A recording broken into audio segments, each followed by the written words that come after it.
c'est pas normal lu ngeen di wax am na base de juste mais c'est beaucoup plus si domaine nous une a priori défavorable à ce gouvernement-là c'est beaucoup plus de ce point de vue-là que du point de vue lu ñu def ak lu ñu deful. Est-ce que Sénégal am na état de droit depuis que Diomaye est au pouvoir? On a toujours dit que Sénégal amul du état de droit. Man je l'ai dit, nous l'avons dit dans le F24 une bonne partie, que Sénégal du état de droit. Parce que état de droit dafa tënku ci ay 5 principes yooyu amuñu ko. Bëgguma ko citer fii ba dañuy perdre temps, mais soo bëggee ma citer ko. Tout à fait. Donc, comment voulez-vous que ce gouvernement-là, en l'espace de 2 mois, ngeen bëgg ko juger en termes d'état de droit? Xam nga Azoura Fall. Lu tax xam nga Azoura Fall. kan mooy Azoura Fall. benn ndaw la bu man je personnalise pas. non benn ndaw la bu bokk Pastef. ah. saaga ndey jëmale ci waajuru njiitu réew mi. waaw defuñ ko dara. waaw ñu jàpp Bah Diakhaté. waaw mais xam nga Maïmouna Bousso. mais j'arrive. xam nga Maïmouna Bousso. mais oh là là mais nee na ku tuddati seen président. xam nga yow comme ñu ni plateau ba moom laa la wax tu personnalises le débat. Attends très bien on le laisse terminer. yow tu personnalises le débat boo mënoon sax peindre la pierre en noir tout de suite di nga ko peindre parce que tu es dans cette logique là. c'est man nekkuma si sa logique boobu. je suis dans une logique avec plus de retenue avec plus de répartie. Non, je suis dans le cadre de la répartie. Yow nekk aussi. Vous êtes dans une logique c'est-à-dire que tu es le symbole type de l'opposition qui se cherche à s'opposer xamul lu muy opposé woo. Et c'est pour ça que vous êtes inaudible. C'est pour ça que vous n'avancerez pas parce que même la société civile comme moi critique. Société civile ak civile dafa am da ngay civile. mais ma pare waay. Société civile nga. Thierno s'il te plaît on le laisse terminer ñu mën a dem ci ñeneen. biir F24 moom su fekkee si plénière bi dina dégg lu may wax nit ñi ngay dégg lu ñu may wax. lu may wax. mais dañ la poser question donc je veux te dire non c'est moi qui pose les questions s'il te plaît. En termes de critique kenn dàquma critiquer vers F24 ñu ngi may xool ñoom ñëpp. tous les leaders politiques ñu ngi may xool xam nañu. Ce que je veux te dire. c'est que la manière ñu ngeen koy defee vous êtes inaudible.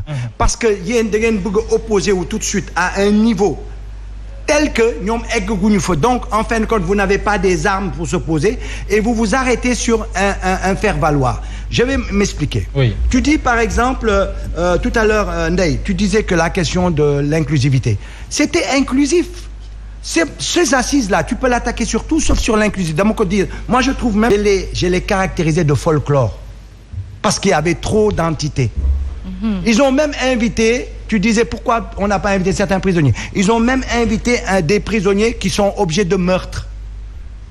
Ouais, Y en a marre ont amené des prisonniers qui ont tué et qui ont payé et qui se sont assis et qui ont expliqué. Donc on a été large, c'est-à-dire que tu n'as pas tous les éléments. Et mais le juge Ibrahima autour de la table, qui a été le symbole. Non mais attends, mais il y a toujours des manquements. Il y a toujours des manquements. Je ne suis pas dans une logique de dire que c'est un monde extraordinaire amul manquement. Dina trouver toujours un manquement. Mais ce que je veux te dire quand tu parles, oui mais quand tu parles d'inclusivité, c'est un mot qui est fort. Ça veut dire que ça a été inclusif, mais il y a des failles. Mais maintenant, les failles ne doivent pas cacher le fait que les gens ont travaillé à être inclusifs. Or, si on est inclusivité amoul, ça veut dire que yo, tu trouves que c'est beaucoup plus mauvais que man, je trouve que c'est à améliorer. Parce que de me mais attends, c'est ça que je voulais dire. La question du transporteur. Qui n'ont pas été conviés. Ouais, d'accord, mais mon temps de parole est en cours. Oui. J'ai dit la question du transporteur. Ah oui, absolument. Si la question, vous êtes gazé parce que vous revendiquez, cet État n'a pas le droit de vous gazer. Si on vous refuse des manifestations, cet État n'a pas le droit de faire ça. Maintenant, il se trouve que cet État n'a pas les rênes de tout. Il y a des préfets, il y a des sous-préfets, il y a des gens en justice. C'est-à-dire que ce que j'ai critiqué sur le cas de Diakhaté, beaucoup de gens m'en ont voulu d'ailleurs.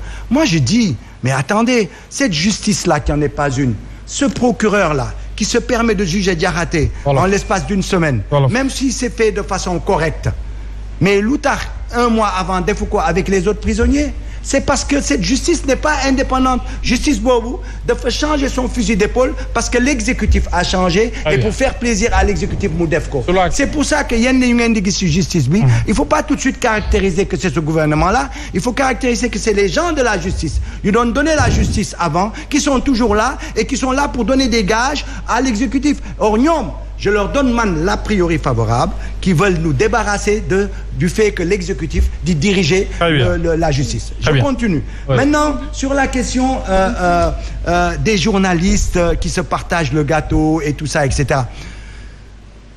Moi, je dis, quand un État de droit, ou bien quand un État tout court, commence à stigmatiser les gens parce que dañu bind lii wala dañu wax lii, ça sent mauvais.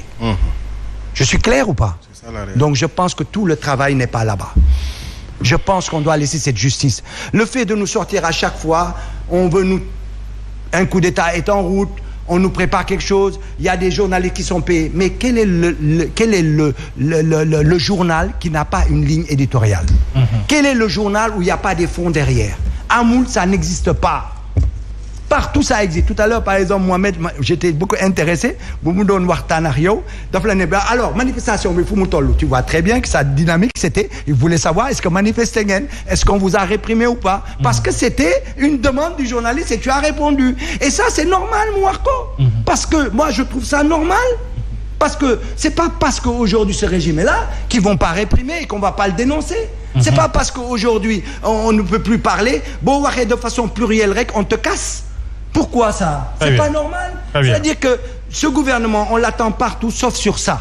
C'est-à-dire qu'il faut me clair. Maintenant, ce que je voulais dire, l'histoire de pourquoi Aziz Am, mon grand Aliou, pourquoi Aziz Am? Mais c'est normal, on a vécu un traumatisme. Tu dis que 2018 doyon, mais je peux être d'accord avec toi et 1000 fois. Mais quand même, le traumatisme que nous vivons entre fin 2023 jusqu'aux élections, le président de la République a mis plus de 1700 personnes en prison, à tort ou à raison, où on a eu un code pénal qui a été code de procédure plutôt répressif. Tout de suite, dañ lay yóbbu prison. Amul aucune possibilité nga dem prison. Dañu le juger pendant 6 mois, 7 mois pour garder le prison. Ce traumatisme bii ñu vivre. Est-ce que jar na que ñu nëpp? Est-ce que jar na quelque part que ñu ne malgré que rapport 2018 baax dinañ si ñëw gisaat. Moi, je pense que l'accent où on doit le mettre, c'est que le président Diomaye a signé le pacte citoyen, a signé ce que le F24 a fait. Et on est parti de 2018, on est parti de la CNRI, on n'a rien inventé. On a juste ajouté des choses. Par exemple, le juge des libertés et de l'incarcération. C'est une nouveauté. Pourquoi? Parce qu'on s'est rendu compte que dans notre code de procédure pénale, le juge peut à chaque fois à outrance yóbbu le prison. Alors qu'on veut maintenant équilibrer ça en mettant le juge des libertés et de trucs qu'on a vérifier avec les nouvelles technologie, on a le bracelet haut, est-ce que dañ la war a yóbbu prison ou pas, etc. Ne serait-ce que pour ça, c'est une bonne chose qu'on ait fait les Très bien. Maintenant, tu feuilletons Sonko très rapidement. Général Kandé, avec journaliste au niveau de la gendarmerie. Les journalistes qu'on a ils nous convoqués parce que... Mais je trouve ça inadmissible.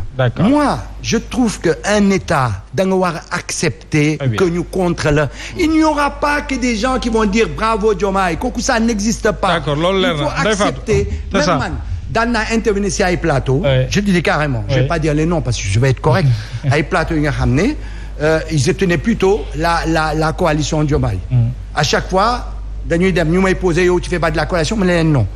Aujourd'hui, quand j'interviens là-bas, mais ils sont Diomaye à 100%, et pourtant je leur apporte la répartie en leur disant d'accord ou marié. Très bien, donc ça existe. Alors, et d'un coup, accepter. Très bien, c'est clair. Et non pas sortir les histoires. Absolument. On est en danger, coup d'État, machin. Très bien.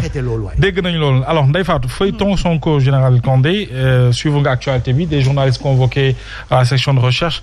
Comment est-ce que vous analysez cette actualité-là? Quelques précisions. Allez-y si vous voulez, rebondir. Oui, par rapport à l'inclusivité du dialogue, moi je maintiens que le dialogue, les assises ne sont pas inclusives parce que nous devons admettre, nous diagnostiquer la justice sénégalaise, exclure ci koo xamantane ci biir carrière am ci dëgg carrière am ci justice mu génn ci justice boo xam ne dafa démissionné. Pour man kooku ne serait-ce que pour l'écouter 30 minutes sax jaroon na ñu woo ko mu wax yan motif moo ko poussé du juge Dème et on l'a pas invité sans motif. Je suis d'accord avec toi. mu ngi noonu. Mais est-ce que tu sais qu'on n'avait pas invité le représentant du F24 avec tout le travail qu'on a fait? Il a fallu qu'on fasse un tintamarre dans les 48 heures pour qu'on invite le représentant du F24. C'est pour te dire rien. Mais vous êtes là pour le gouvernement. Très bien. Maintenant, c'est Ndeye Fatou qui a la parole. Mais on a critiqué. Mais je voulais dire que le F24, on l'a pas invité. Très bien. Il a fallu oui, que on a compris. On a compris. Le dimanche et le lundi. Très bien. Et le lundi après-midi à 18h, quand j'allais dans un plateau de télé, Mbodj m'a averti, mais on vient de vous inviter. Non, ça prouve que c'était pas bien. Maintenant, c'est Ndeye Fatou, on laisse. Oui, mais on laisse Ndeye Fatou. Oui, elle a raison. On le laisse poursuivre. Ndeye Fatou continue. Allez-y, Ndeye Fatou. Le débat c'est ici, hein, oui, ça. Allez-y. Ce sont des erreurs, mais par rapport aux assises, n'est-ce pas, dañu ko def pour mën a indi ay solution ci justice bi. Mais ci yan condition la solution yooyu ñu koy appliquer. Parce que bu ñu paree document lay doon ñu jox ko président suñ ko joxee président foofu mu doon projet de loi. Parce que du doon proposition de loi ndax jógewul assemblée. Projet de loi bu jëm assemblée la. Assemblée ñëpp xam nañ ne day ñëw tëj 30 juin. Fii ak 30 juin est-ce que mën nañoo jël li ñuy décider ci assises yi yóbbu ko assemblée ba mën ko appliquer président promulguer ko muy benn fait. Donc pour man l'applicabilité de ces assises c'est pas demain pour ci li ma xalaat. Très bien. Buñ jógee ci loolu Monsieur Bengeloum yaa ngi doon wax le débat est émotif qu'on est non moi je ne pense pas et puis on ne fait pas de la critique facile et puis il faut pas dire que c'est trop tôt.